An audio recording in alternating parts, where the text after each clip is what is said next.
ወከአው ደሞሙ በእንተ እግዚአብሔር ስለ እግዚአብሔር መንግሥት ደማቸውን አፈሰሱ። በስመ አብ ወወልድ ወመንፈስ ቅዱስ አሐዱ አምላክ አሜን። በዓለም ላይ የምትኖሩ ኦርቶዶክሳውያን እግዚአብሔር ልጆች ሰላም እግዚአብሔር ይብዛላችሁ። መስከረም 29 ቀን ቤተ ክርስቲያን ከምታስባቸው ቅዱሳት አንስት መካከል ይሄ ሮሜ 16 ላይ ፌበንን አትርሷት እንደ ድካሟና እንደ ሩጫዋ እንደ አገልግሎቷ አስቧት ክፈሏት ብሎ ቅዱስ ጳውሎስ እንደተናገረ እግዚአብሔር የማይረሳቸው ቤተ ክርስቲያን የማትረሳቸው ታሪክ የሚዘክራቸው ቅዱሳት አንስት መካከል አንዷ ቅድስት አርሴማ ናት። መስከረም 29 ቀን እረፍቷ ነውና ስለ እሷ እንነጋገራለን። ቅድስት አርሴማ ዘአርማንያ ይላታል። አርማንያ ማለት የሊቁ ጎርጎርዮስ የታላቁ አባት ታምረኛ አገር። አርማንያ ብዙ ቅዱሳት አንስት ብዙ ቅዱሳን አባቶች የፈለቁባት ታላቅ ሀገር አርማንያ። አርማንያ ላይ የተገኘችው ቅድስት አርሴማ ባለታሪኳ ለዚህ ለስምንተኛው ሺህ ትውልድ አስተማሪ ዘካሪ ይልቁንም በችግሩ ፈጥኖ ደራሽ የሆነች ቢጠሯት የምትሰማ ቢለምኗት የምታስታርቅ ከእግዚአብሔር ጋር አጋንንትን ማስወገጃ ትልቅ የእግዚአብሔር መሳሪያ የሆነች ታላቅ እናት ናት ቅድስት አርሴማ። በእሷ ዙሪያ ላይ አጠር ላለ ነገር እነጋገራለን። ቅድስት አርሴማ ዘአርማንያ ይላል ታሪኳ። ምንድነው የሚለው? አባቷ ቴዎድሮስ፣ እናቷ አትናስያ፣ ሀገሯ ሮሜ ሲሆን አርማንያ ሰማዕትነት ተቀበለች ይለናል። ከአርማንያ ወደ ሮሜ ወርዳለች። ከሮሜም ደግሞ ወደ አርማንያ ተመልሳለች። እንግዲህ በዚህ ተመላልሳለች። በነገራችን ላይ አርማንያ ብትገኝም ሮሜ ላይ ወርዳ ገዳም ውስጥ የተገኘች ታላቅ እናት ናት። አርማንያ ሰማዕትነት ተቀበለችልና እናት አባቷ እግዚአብሔርን የሚፈሩ ባለትዳሮችና ልጅ ባለመውለዳቸው እያዘኑ ይኖሩ የነበሩ ባለትዳር ናቸው። ልጅ ባይኖራቸውም ግን እግዚአብሔርን የሚፈሩ እግዚአብሔርን የሚያከብሩ ከዕለታት አንድ ቀን ደግሞ እግዚአብሔር ልጅ እንደሚሰጣቸው ተስፋ ያደረጉ ባለትዳሮች እንደነበሩ ታሪካቸው ይናገራል። የሚገርመውና የሚደንቀው ቴዎድሮስ የተባለው አባት ሁልጊዜ ለራሱ ሳይሆን ለቅድስት አትኖስያ ልጅ እግዚአብሔር ቢሰጣት የዓይኗ ማረፊያ አነጋጋሪዋ እያለ ይመኝ ነበረ። አትናስያ ደግሞ ወይም ደግሞ አትኖስያ ይላታል። በሁለቱም ችግር የለም። እሷ ደግሞ አጥብቃ ትጸልይ ነበረ እንደ ሐናም ሳሙኤል አጥብቃ። ምክንያቱም ናሁ ጸጋሁ ለእግዚአብሔር እሴተ ፍሬሃ ለከርስ፣ ልጆች የእግዚአብሔር ስጦታዎች ናቸው። እግዚአብሔር ይሰጣል። አዎ ሰጪ የሆነ የሚችል አምላክ ነው። ከሃሌ ኩሉ ሁሉን የሚችል አሃዜ ኩሉ ሁሉን የሚይዝ ሁሉን የሚመለከት ሁሉን የሚረዳና ችግርን መከራን የሚያስወግድ ይልቁንም ስጦታን ከልቡ በአምላክነቱ የሚሰጥ አምላክ። ሰዎች ቢሰጡ ከአፋቸው ትንሽ ነገር ይሰጡ፣ እግዚአብሔር ግን ሲሰጥ ሁሉን ነገር አስተካክሎ በአምላክነቱ ነው ማለት ነው። ስለዚህ አጥብቃ ጸለየች፣ እግዚአብሔርም ሰማት ይላል። የሁላችን ልመና እግዚአብሔር እንዲሰማን መልካም ፈቃዱ ይሁንልን። የሚገርመው ነገር እግዚአብሔር ሰማትና ሴት ልጅ ወለደች። የተወለደችው ልጅ ደግሞ ደምግባቷ ያማረ የተዋበ ምንም እንኳን አለ እናት ሁሉም ልጅ በጎ ልጅ ደግ ልጅ ቢሆንም ደግሞ በደም ግባት ደረጃ ላይ ደግሞ ልጆች ያማሩ የተዋቡ ልጆች ይወለዳሉ።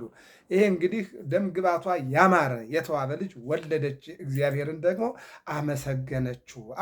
ልመናዬን ሰምተኸኛልና ጩኸቴንም ተቀብለኸኛልና የልቤን መሻት አይተሃልና መልስ መልሰሃልና ስጦታን ሰጠኸኛልና አመሰግናለሁ ብላ እናት እግዚአብሔርን ከትናንቱ ይልቅ ዛሬ አመሰገነችው፣ አከበረችው ይላል። እንደውም ከዚህ በኋላ ይላል አጥብቃ ጸለያ ያገኘቻት ልጅ በእግዚአብሔር ቤት እንድታድግ አጥብቃ እንደገና ተጸልይ ነበረ። የትናንት ጸሎት ልጅ ለማግኘት ነው። የዛሬ ጸሎት ደግሞ ልጅቷ በፈተና የጸናች ከእግዚአብሔር ቤት የማትለይና እግዚአብሔርን የምትፈራ እናት አባቷን የምታከብር መሆን እንዳለባት አጥብቃ እንደገና ደግሞ ትጸልይ ነበረ፣ አባቷም ይጸልይ ነበረ ይላል እና ምን ይላል? ወንድሟ የሚሆን ስሙ ልድዮስ የተባለ የቂሳርያውያን ሊቀ ጳጳስ እንዲጸልይላት ልከው ጸለየላት። አዎ መልኳ ደምግባቷ እጅግ ያማረች ልጅ ወለደች፣ ስሟንም አርሴማ አለቻት ይላል።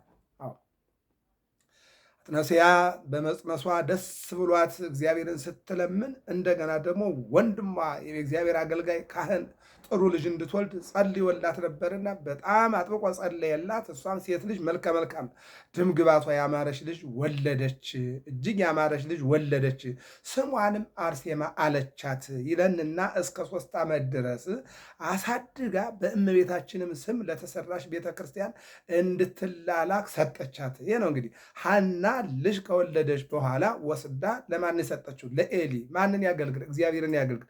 በየት ይኖር? በእግዚአብሔር ቤት ይኖር። አያችሁ፣ ከብዙ ፈተና በኋላ ደጋግ ሰዎች፣ እናቶች፣ አባቶች ልጅ ያገኛሉ። ልጃቸውን ሲያገኙ ደግሞ ለማን ነው የሚሰጡት? ለእግዚአብሔር አገልጋይ እንዲሆን ነው የሚሰጡ ማለት ነው። የሚገርም ነገር ነው። ስለዚህ በእመቤታችን ስም ለተሰራች ቤተ ክርስቲያን አገልጋይ ሰጠቻት። በዚያም እስከ 12 ዓመት ስታገለግል ከቆየች በኋላ እናት አባቷ ሊያጋቧት ፈልገው ሰርግ አደረጉ ይላል። ይሄ የቅዱሳንን ታሪክ በብዛት ስንመለከት እነ አቡነ አረጋዊን፣ እነ ገብረ ክርስቶስን፣ ቅድስት አርሴማን እንዲህ አይነት ስናያቸው ለጋብቻ ይፈለጋሉ። እነ ቅዱስ ጊዮርጊስን ስንመለከት ጋብቻ ሰርግ ከተሰረገ ድግስ ከተደገሰ በኋላ እግዚአብሔር እያቋረጠ በጃንደረባነት፣ በባሕታዊነት፣ በጻድቅነት፣ በድንግልና ጸንተው እንዲያገለግሉት እግዚአብሔር ያደርጋል ማለት ነው እና እናት መጀመሪያ በቤተ ክርስቲያን እንድትኖር አደረገች። ካደረገች በኋላ ደግሞ ድምግባቷ ያማረ ውበቷ ያማረ ልጅ ናትና ሴት ልጅ ስለሆነች አግብታ እንድትወልድላት ፈለገች ይላል። በዚህን ጊዜ ነው እንግዲህ ቅድስት አርሴማ ግን እምቢ ብላ ዓለምን በመናቅ ወደ ገዳም ገባች። ዛሬ ትውልዱ ወደ ኃጢአት ቅድምድሞሽ፣ አዎ ይሄ በማህበራዊ ሚዲያ በሚታየው ባህልንም ስርዓትንም ወግንም ሃይማኖትንም የሚያጠፋ አለባበስና የሚያጠፋ ጉዞ በሚታይበት ዓለም ላይ ሰዎች ለኃጢአት ሩጫና ውድድር በሚያደርጉበት ዓለም ላይ ይህን መናገር ይከብዳል። እናት አባቷ ሊያጋቧት ሰርግ ሰርገው ደግሰው ሲጨርሱ እሷ ግን አዎ ለሰማያዊ አምላክ የእግዚአብሔር ሙሽራ እንጂ መሬታዊ ሙሽራ አይደለሁም፣ እግዚአብሔርን የማገለግለው በትዳር ሳይሆን በድንግልና በንጽህና ጸንቼ ነው ብላ ወደ ገዳም ገባች ነው የሚለው። ይህን ነው የሚነግረን ማለት ነው። ወደ ገዳም ገባች። በዚያን ወቅት ንጉሥ ዲዮቅልጥያኖስ ሚስት ሊያገባ ፈልጎ መልከ መልካም ብላቴና ፈልጋችሁ ፎቶዋን አስተካክላችሁ ስላችሁ አምጡልኝ ብሎ ሰዓሊዎች ላከላቸው። ያያችኋትን ቀርጻችሁ አስተካክላችሁ አምጡልኝ ብሎ ላካቸው። በየሀገሩ ሲፈልጉ ሮሜ ደረሱና አርማንያ ወጣ። ሮሜ ደርሳ በገዳም ውስጥ እየጸለየች ያለች ወጣት የሚገርመው ነገር መልከ መልካም ብላቴና ፈልጋችሁ አምጡ ብሏቸው ስለነበረ በማምጣታቸው የሚያገኙትን ሽልማት አይተው ጓዳ ጎድጓዳውን፣ ጫካ ጫካውን ሁሉ ተራራው ሳይቀራቸው መፈለግ ጀመሩ ይላል። በዚህን ጊዜ ሰይጣን ለወዳጆቹ ቅርብ ነውና በቅዱሳን ላይ ደግሞ ስዕለቱን ስሎ ፈልጎ የማሳት አቅምና ኃይል ስላለው ይልና አርሴማ ከደናግል ጋር በተራራ አግኝተው ስዕሏን ስለው ወስደው ሰጡት። ይህን ያሳየ ማን? ሰይጣን ዲያብሎስ ነው ያለችበትን ቦታ። ምክንያቱም ሰይጣን ሁሉን ነገር ያያል፣ ይመለከታል። ለዚያ ነው ይሁዳ በራሱ አንድ መልእክት ያለው አንድ ምዕራፍ ነው ያለው። ሙሴ በሞተ ጊዜ ሞሪያ ተራራ መላእክት ናቸው መቃብሩን ቆፍረው እዚያው ገብቶ እንዲቀር ያደረጉት እና የሙሴን መቃብር ከእግዚአብሔር ውጭ የሚያውቀው ማንም የለም እና እስራኤል በጣም አዘኑ። እስራኤል የሙሴን መቃብር እንዳያዩ እግዚአብሔር ያደረገበት እንዳያመልኩት ነው ባጭሩ። መና ወረደልን፣ ውሃ ፈለቀልን፣ ከግብፅ አወጣን፣ የኤርትራን ባህር አሻገረን፣ ለምኖ ከሞት አዳነን እያሉ በጣም ያመልኩት ስለነበረ መቃብሩን እንዳያመልኩ፣ አስከሬኑ አውጥተው እንዳያመልኩ ከዚህ ቀደም ሙሴ የሰቀለውን የነዘር እባብ ያንን የነሐስ እባብ እያመለኩ ንጉሥ ሕዝቅያስ ያቃጠለው ያፈረሰው በደረዳውና ያዳነን ይሄ ነው ብሎ ያመልኩ ነበርና እስራኤል እንደተደረገላቸው ነገር በዚያ በቅጽበታዊ በትንሽ ነገር የማምለክ ባህሪ ስላላቸው ሙሴን እግዚአብሔርን ትተው እንዳያመልኩት ነው መቃብሩን የሰወረባቸውና እስራኤል ሙሴን አውሬ በላው ወይስ ደም ውሃ ወሰደው እያሉ ለብዙ ጊዜ ያዝኑ ነበርና ሰይጣን እኔን ካመለካችሁ ለእኔ ከሰገዳችሁ የሙሴን መቃብር ላሳያችሁ ብሎ ሲጠይቃቸው እሺ አሉና ነጉደው ተነሱ፣ ጉዟቸውን ቀጠሉ። መንገድ ላይ ቅዱስ ሚካኤል ተገናኛቸውና ፊት ለፊት ሰይጣንን ገሰጸው። ለእስራኤል ያልተፈቀደውን የሙሴን መቃብር ለማየት ለማሳየት መንገድ አስጀምርሃልና እግዚአብሔር ይገስጽህ ብሎ ሲናገረው እንደ ጉም ተኖ እንደ ጭስ በኖ ከፊታቸው ጠፍቷል። እነሱም የሙሴን መቃብር ማየት አልቻሉም። በአጭሩ ሰይጣን የተደበቀውን ሁሉ የማየት መንፈስ ነውና ይችላል ማለት ነው። ለዚህ ነው ሮም ወይም ሮሜ ጫካ ውስጥ ገዳም ውስጥ ከብዙ ሴቶች መነኮሳትና ገና ወደፊት ሊመነኩሱ በስልጠና ላይና በአመክሮ ላይ ያሉ ሰዎች መካከል አንዷ ነበረች ይለንና ታሪኳ። ከደናግል ጋራ በተራራ አግኝተው ስዕሏን ስለው ወስደው ሰጡት። መልካም ብላቴና አግኝታችኋል ብሎ አምጡልኝ አለ። እሷ ግን እንደፈለጋት አውቃ ከሮም ወደ አርማንያ ወረደች። አብረዋትም 75 ወንዶችና 39 ደናግል ሴቶች ተሰደዋል ይላል። ሕዝባችን ከስደት እግዚአብሔር ይሰውርልን። ይሄ ነው እንግዲህ የቅድስት አርሴማ ታሪክ። ንጉሱ ከቤቷ ከእናት አባቷ የነበረውን ትዳር የተደገሰውን ድግስ ጥላው ወደ ገዳም ገባች። እንደገና ደግሞ ሰይጣን አሁንም ደግሞ ገዳም ድረስ ተከትሎ መጣና ባለችበት እነሆ ለሰዎች አሳይቶ ሰዎች ደግሞ ስዕሏን ስለው አስተካክለው ፎቶዋን ወስደው ሰጡት። ሲሰጡት ይችን ካለችበት ፈልጋችሁ አምጡልኝ አለና በሰይጣን መሪነት ፍለጋ ሄዱ ነው። ለዚህ ነው አሁን ቅርብ ጊዜ እዚህ ዝቋላ ታላቁ የኢትዮጵያ ገዳም እዚያ ዋሻ ውስጥ 12 ዓመት ሙሉ ዘግተው የነበሩ ባህታዊን የሰው ልጅ ያሉበትን አያውቅም። ሰይጣንን ግን ለገዳዮች እዚህ ውስጥ አለ የእግዚአብሔር ሰው ብሎ አሳይቶ አንገታቸውን በሰይፍ አስቀልጦ በ2017 ዓ ም ሰማዕትነትን አግኝተዋል። ይሄ የማያቋርጥ እንደ ኢትዮጵያ ኦርቶዶክስ ተዋሕዶ ቤተክርስቲያን አባቶች በሃይማኖታቸው በየዋሻው ለዚህ ነው አማን መነኑ ሰማዕት ጣዕማ ለዛ ዓለም ሰማዕታት የዚህን ዓለም ጣዕም ናቁ ወከአው ደግሞ በእንተ እግዚአብሔር ስለ እግዚአብሔር መንግስትም ደማቸውን አፈሰሱ ነው። ይሄ ደም አሁንም ይቀጥላል። ለዚህ ነው በማቴዎስ ወንጌል ምዕራፍ 23 ላይ አሌለኪ ኢየሩሳሌም እንተ ትቀትልዮም ለነቢያት ወትወግርዮም ለሐዋርያት የሚመጠን ዘተከወ እምደመ አቤል ጻድቅ እስከ ደመ ዘካርያስ ወልደ በራክዩ ከአቤል ደም ከጻድቁ ከአቤል ደም ጀምሮ እስካሁን ድረስ አሁንም በሃይማኖት ምክንያት ደም ይፈሳል። አፈሳሰሱም በሜዳ ሊሆን ይችላል፣ በመንገድ ሊሆን ይችላል፣ በከተማ ሊሆን ይችላል፣ በጫካ ሊሆን ይችላል፣ ገዳም ውስጥ ሊሆን ይችላል፣ በአት ውስጥ ሊሆን ይችላል። ይለያያል የማሟቱ ጉዳይ እንጂ ሰማዕትነቱ አሁንም አለ ነው።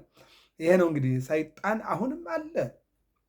ዲዮቅልጥያኖስም ወደ አርማንያ እንደሄደች በሰማ ጊዜ የአርማንያ ንጉሥ ድርጣድስ ይባላል መልካም ብላቴና ወደ ግዛት ኮብልላ መጣለችና ፈልገህ ላክልኝ የሚል መልእክት ላከበት ይላል። መልካም ብላቴና መልከ መልካም ከደም ግባቷ ውበቷ የተዋበ ቁንጅናዋ ያማረች አይቻታለሁ፣ ወድጃታለሁ። ስለወደድኳት ወደ አንተ መጣለችና በግዛት ፈልገህ ላክልኝ፣ ዝምድናችን ይጠነክራል፣ ወዳጅነታችን ይጠነክራል፣ መተሳሰባችን ይጠነክራል ብሎ ላከበት ይለናል። በዚህን ጊዜ ነው ድርጣድስ የሾመው ጤልሜዎስ የተባለ ሰው ነበር። እሱም ከደማስቆ እያመለከ ክርስቶስን እንዳይመለክ የሚያደርግ ከደማስቆ። ይህ ሰውዬ የሚገርመው ነገር እሱም ከደማስቆ ሶርያ እስከ ቂሮስና አፍራጦስ ድረስ የሚጠብቅ ሲሆን ጣዖት እያመለከ ይሄ ሰውዬ ማለት ነው። አስተውሉ። ከደማስቆ ሶርያ እስከ ቂሮስና አፍራጦስ ድረስ የሚጠብቅ ሲሆን እነዚህ ነገሮች ይጠብቃል አለ። ይቀጥልና ጣዖት እያመለከ ክርስቶስን እንዳይመለክ የሚያደርግ ጨካኝ አረመኔ ሰው ነው ይላል። ደማስቆ እንግዲህ ቅዱስ ጳውሎስ የነበረበት ነው። ከደማስቆ ሶርያ እስከ ቂሳርያና አፍራጦስ ድረስ የሚጠብቅ ሲሆን ጣዖት እያመለከ እያስመለከ እግዚአብሔርን እያስረሳ ከሰዎች ልቡና እያወጣ ክርስቶስ እንዳይመለክ የሚያደርግ ጨካኝ አረመኔ ሰው ነውና በክርስቶስ የሚያምኑትን ሲያሰቃይ ቅድስት አርሴማ አይታ ሄዳ ዘለፈችው ይላል። በሃይማኖታቸው ምክንያት ጣዖት አሻንጉሊት ነው። አፍንጫ አለው አያሸትም፣ እጅ አለው አያነሳም፣ እግር አለው አይሄድም፣ ምላስ አለው አይቀምስም፣ ጉረሮ አለው አይወጥም፣ ሆድ አለው አይሰበስብም፣ አሻንጉሊት ነው። በጣዖት ተነስተህ ለምን ትገላቸዋለህ ብላ ወጣቷ ቅድስት አርሴማ ክዳ ዘለፈችው፣ ናቀችው ይላል። አዎ አንተ የተናክንህ እግዚአብሔርን አስተተህ ጣዖት የምታስመልክ ከእግዚአብሔር የምታርቅ የጣዖት አበጋዝ የምታደርጋቸው ብላ ዘለፈችው ይላል። ይህም ሰው መልኳን ሲያይ ደንግጦ ሰዎችን ከማሰቃየት ተመልሶ እንዲህ አይነት ውበት አዎ ሲኖርሽ ከእልፍኝ ወጠሽ እንዴት መጣሽ ሲል ጠየቅ። እንዲህ አይነት ውበት ሲኖርሽ ከእልፍኝሽ ወጠሽ እንዴት መጣሽ ብሎ ጠየቃት ይላል። ይሄ አሁን ስደት ነው እንግዲህ እንደምናውቀው እመቤታችን ወደ ግብፅ በተሰደደች ጊዜ ልትለምን እንጀራ አጣ ምንድን ነው ያለቻት? ያቺ የቤት ባለቤት መልክሽ ደምግባትሽ ያማረ የተዋበ ይህንም መልክ ይዘሽ ጸባይ ባይኖርሽ እንጂ እንዴት ከቤትሽ ወጠሽ ተሰደርሽ? አያችሁ። አረጋዊ ዮሴፍ ጻድቅ ምን አለ? ለመሃሎ ይሁብዎ ለመሃሎ ይከልጎ፣ ካለ ይሰጡታል ከሌለ የለም ይሉታል እንጂ ምስልቡን ምን አመጣው አለ። እንዲህ አይነት ነገር አለ። ምን አላት? ከእልፍኝሽ ወጠሽ እንዴት መጣሽ ሲል ጠየቃት። ብዙ ሴቶችንም መድቦ እንዲያባብሉለት አደረገ፣ እንዲያማልሏት። አዎ የዚህ ሰው ሚስት ሆኚ ሀብት አለ፣ ንብረት አለ፣ ገንዘብ አለ፣ አለባበስሽ ውበትሽ ያማረ ይሆናል ብለው እንዲያማልሉለት ብዙ ሴቶችን ቀጠረ። ደላሎች ማለት ነው። አሁን በዓለማችን ላይም የሚገርመኝ ቤት የሚሸጠው በደላላ፣ ሴት ትዳር የምታገኘው በደላላ፣ ስራ የሚገኘው በደላላ። የሚገርም ነገር ሁሉም ነገር በደላላ። አዎ ዓለም ራሷን አሳልፋ ለደላላ የተሰጠችበት አይደለም። እንደ ሀገር እንደ ሃይማኖት ራሱ በእኛ ራሱ አሁን ሰራተኛ የሚቀጠረው ሰራተኛ የሚባረረው ሰራተኛ የሚያድገው ደሞዝ የሚያገኘው እድገት የሚያገኘው በደላላ ነው። የሚገርም ነገር ነው። ዓለም እንዲሁና ቅጥ ያጣ ህይወትን እየተጓዘች ነው ያለችው ማለት ነው። ዓለምን አሳልፎ ለደላላ መስጠት፣ ሃይማኖትን አሳልፎ ለደላላ መስጠት፣ ክብርን አሳልፎ ለደላላ መስጠት ማለት ነው። ስለዚህ ምን አላት? እነዚህ ሴቶች እንዲያባብሏትና እንዲጠይቋት እንዲያሳምኗት ነገራቸው፣ አልቻሉም ይላል። ከዚያ እስረኞችን ይዞ ወደ ድርጣድስ ሲሄድ ተከትላ ሄደች። ንጉሥ ድርጣድስም ቢያያት እንደ ፀሐይ ስታበራ ተመለከታት ይላል። አዎ ስታበራ አያት፣ ስታበራ አዎ ትኩር ብሎ ተመለከታት። አዎ ያማረች የተዋበች ቆንጅዬ ልጅ እንደሆነች አየና መጀመሪያ በድምፅ ከሰማው ይልቅ አዎ ንጉሱ ጽፎለታልና ጥሩ ልጅ መልከ መልካም ወደ አንተ መጣችና ላክልኝ ብሎታል። ንጉሱ ከላከለት መልእክትና ከተነገረው ነገር ይልቅ ሲያያት ደነገጠ። ያማረች የተዋበች ይላል። ይሄ አንደኛ ነገሥት ምዕራፍ 10 ላይ ማክዳ ቅድስት ሳባ ንግሥት ሳባ ወደ ኢየሩሳሌም የሰሎሞንን ዝና ሰምታ ሄደች ይላል። ሰሎሞን ቤተ መንግስትና አው ግቢው ስትደርስ የግቢው ጽዳትና የሰራተኞቹ የእንግዳ አቀባበል፣ የቤቱ አያያዝ፣ የንጉሱ ቤተ መንግስቱ ስርዓቱና ክንውኑ ሁለመናውን ነገር ስታይ ነፍስ አልቀራትም ይላል። ምን ማለት ነው? በጣም ስታይ ቤቱንና ስርዓቱን ንግስናውን አደነቀችው ይላል። ከሰማችው ይልቅ ያየችው በዛ ነው። አሁን ይህም እንግዲህ ድርጣድስ ከሰማው ይልቅ ሲያያት የበለጠ እንደ ፀሐይ ስታበራያት ለራሴ ምን ይዤ ለእሱ እሰዳታለሁ ብሎ እመምኔቷ አጋታ ትባላለች። ይህችን ብላቴና አባቢልኝ ይላታል። ወደ ዚዙ ደላሎች ወጣና ወደ እመምኔቷ አብራ በረሃ የሄደችውን ወደ ጫካ የገበችውን እመምኔት ምናል አባቢልኝና አንቺ ከሌሎች ጋር ገዳም ግቢ፣ በገዳም ውስጥ መርዳት የሚገባኝን ማገዝ የሚገባኝን ማድረግ የሚገባኝን አደርጋለሁ፣ እሷን ለእኔ አባብሉና ስጡኝ፣ አባብለሽ ስጤ ብሎ ለመናት ይላል። እመምኔቷ አጋታ ትባላለች። ይህች ብላቴና አባቢልኝ አላት። እምቢ ብለው ነገር አጸናለሁ ብላ እሺ ብላ ሰደደችው። አርሴማንም ለሰማያዊ ሙሽራ ለክርስቶስ አጭቼሻለሁ፣ ይህ እልው እንዳያረክስሽ እወቂ ብላ አስጠነቀቀቻት። ከሱ ፊት እሺ እኔ አግዩ ብዬ እለምናታለሁ፣ አባብላታለሁ፣ እነግራታለሁ፣ አስረዳታለሁ አለችና ከፊቱ ወጣች። ከወጣች በኋላ ግን አንቺ የእግዚአብሔር የክርስቶስ ሙሽራ የሰማያዊ አምላክ ሙሽራ እንጂ የምድራዊ ሰው ሙሽራ አይደለሽም። እነሆ ከዚህ ቀደም በእናት አባትሽ ቤት የመጣውን ሙሽራ አልፈልግም ብለሽ ወጣሽ። ቀጥሎ ደግሞ ንጉሱ ዲዮቅልጥያኖስ ፈለገሽ፣ አልፈልግም ብለሽ ጫካ ገባሽ። አሁን ደግሞ ሶስተኛ ነው። አንደኛው ማቅረቢያ፣ ሁለተኛው ማሰሚያ፣ ሶስተኛው መበያ እንዳለ ባለ ታሪኩ። ስለዚህ ይህንም የመጣውን ፈተና በእርግጠኝነት በእኔም ጸሎት በአንቺም ጸሎት እግዚአብሔር እንድታልፍ ያደርጋል። ጽኚ፣ በርቺ። ይህ እምነት የሌለው ሰው ካጠገብሽ እንዳይደርስና ቅድስናሽን እንዳያረክሰው ብላ ነገረቻት። ከዚያም ብላቴኖቹን ልኮ አስወስዶ ብዙ ሴቶችን መድቦ እንዲያባብሏት እንደገና አደረገ ይልና የማትሰማ ሆነች። አራዊትን እየላከ ሊያስበላት ቢሞክር እንደገና የሚመግባቸው አራዊት ሊበሉት ቢሆኑ በሰገነት ላይ ወጣ ይላል። እሷን ትተው እራሱን ሊበሉት ታሪክ ሲገ እሷን አራዊቶቹ እንዲበሉ ላካት። የሚመግባቸው ያሰራቸው የሚንከባከባቸው ናቸው። ሂዱና ብሏት ቆረጣጥሟት ብሎ ቢልካቸው ዙረው እሱን ሊበሉ ሲል ወደ ሰገነት ዘሎ አመለጣቸው ይላል። እንደገና መሰሪያንን እየሰበሰበ ግደሉልኝ አላቸው ይላል። እነሱም የአቅማቸውን ሞከሩ፣ ግን በቅድስት አርሴማ ላይ ምንም ጉዳት አላደረሱም።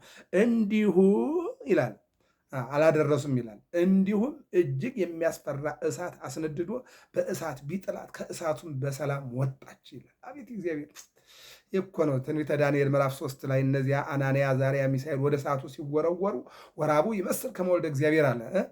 አራተኛ ሰው የእግዚአብሔር ሰው ይመስላ ያለው አለ ናቡከደነጾር። ቅዱስ ገብርኤል ነው። እንደገና ቅዱስ ቂርቆስና ቅዱስ ኢየሉጣ ወደ ፈላ ውሃ ሲጣሉ ሶስተኛ ቅዱስ ገብርኤል ሆኖ ተገኘ። እግዚአብሔር እንደዚህ ነው።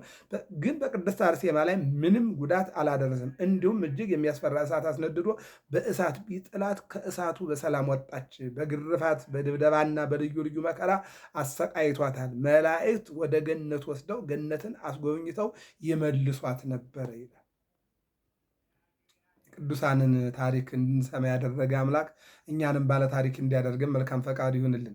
ከዕለታት አንድ ቀን ከዙፋኑ አስቀርቦ ሊጠይቃት መልኳን አይቶ አእምሮውን ስቶ ጎትቼ ከዙፋኑ አስቀምጣታለሁ ሲል ኃይል መንፈሳዊ ተሰጧት ብትነጥቀው ከዙፋኑ ወርዶ ወደቀ ይላል። አዎ ለዚህ እኮ ነው ኃይልን በሚሰጠኝ በክርስቶስ ሁሉን እችላለሁ የሚለው ቅዱስ ጳውሎስ።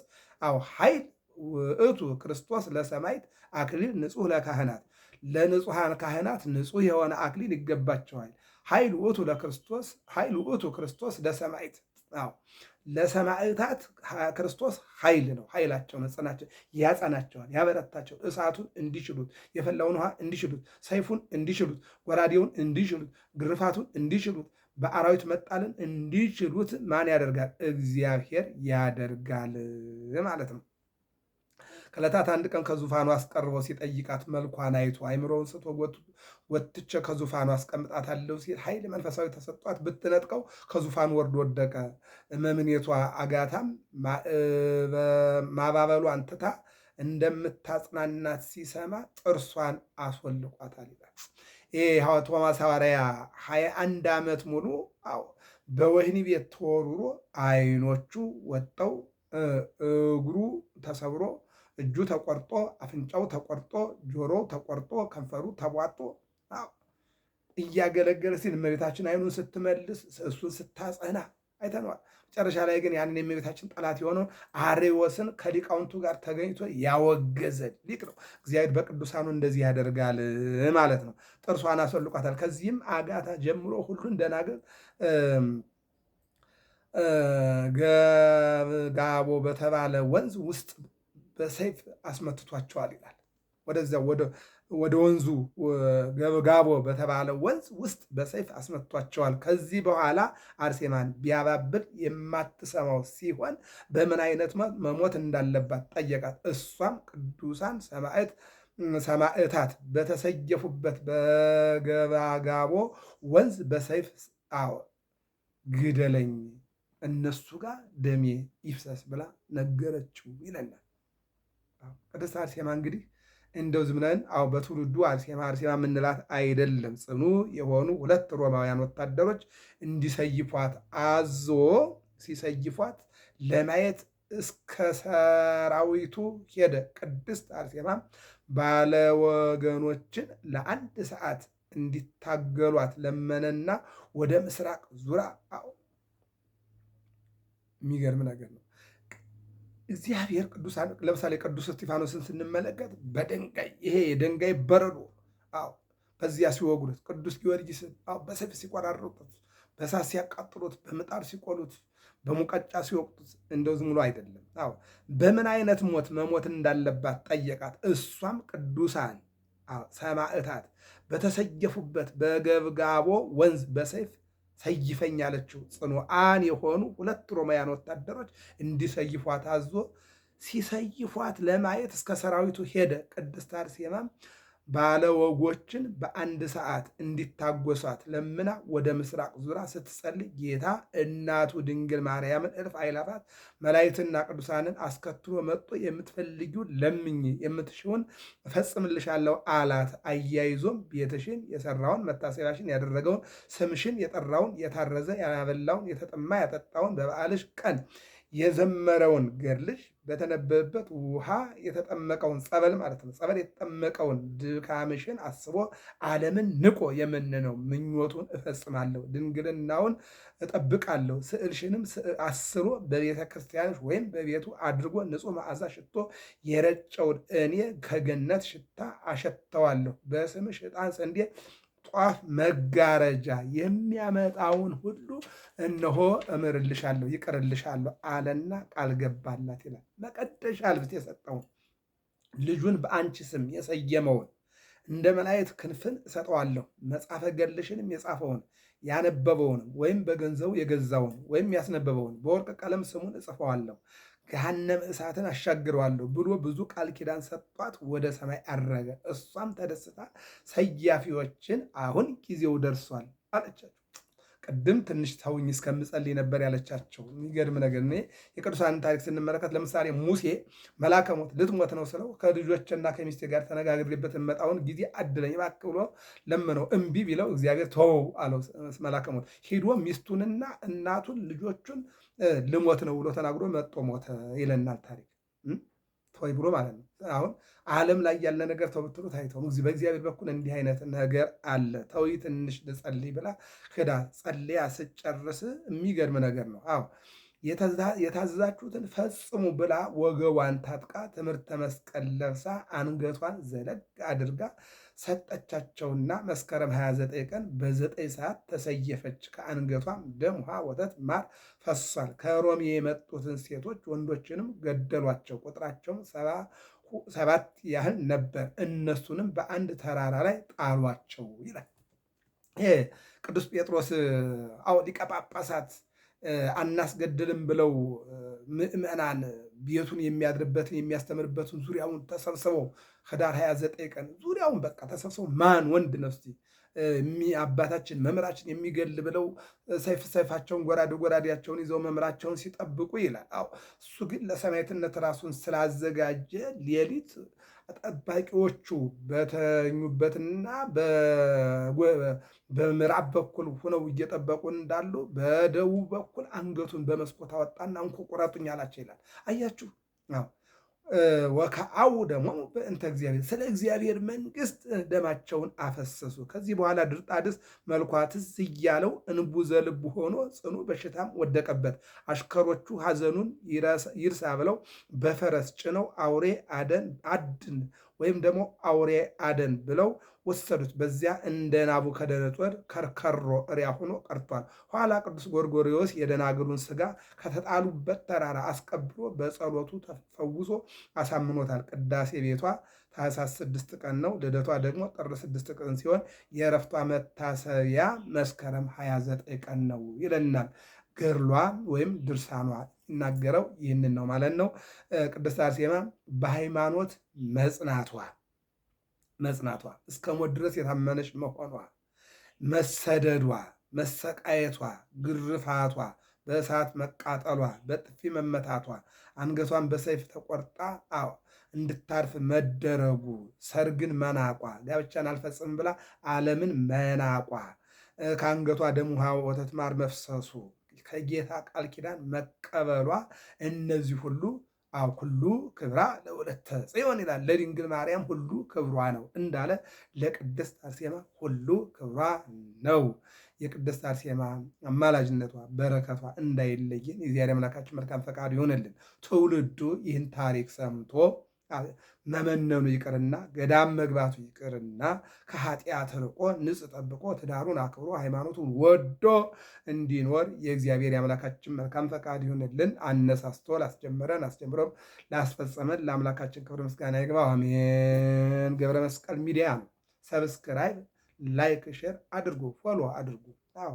እንማማር፣ ቤተሰብ እንሁን። እግዚአብሔር አምላክ ሁላችንን ይባርከን።